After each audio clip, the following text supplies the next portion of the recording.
நடிகை நித்யா மேனன் அவர்கள் தமிழ்ல பாத்தீங்கன்னா மெர்சல், ஓகே கண்மணி, வெப்பம், திருச்சிற்றம்பலம் போன்ற பல திரைப்படங்களை நடித்திருக்கிறாங்க. பெரும்பாலும் இவங்க தமிழ் நடித்த அனைத்து திரைப்படங்களுமே ஹிட் கொடுத்திருக்கிறது.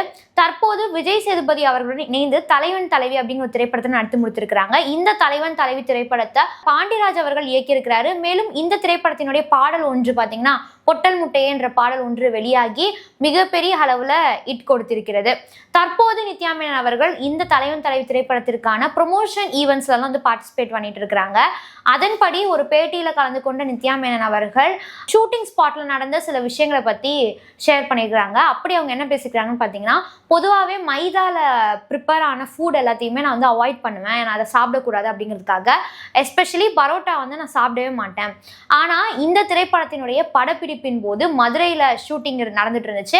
அந்த டைமில் வந்து நான் நிறைய பரோட்டா சாப்பிட ஆரம்பிச்சிட்டேன். நிறைய நாக்குக்கு ருசியாக இருந்ததுனால சாப்பிட்டுட்டே இருந்தேன். பரோட்டா சாப்பிட்டது மட்டும் இல்லை, பரோட்டா எப்படி போடுறதுன்னு நான் கற்றுக்க ஆரம்பித்தேன். படத்துக்காகன்னு இல்லை, அதை படத்தை தாண்டி எனக்கு அது ரொம்ப பிடிச்சிருந்தது அப்படிங்கிற மாதிரி தன்னுடைய பரோட்டாவுடன் இருக்கக்கூடிய அனுபவத்தை பகிர்ந்து கொண்டிருக்கிறார்.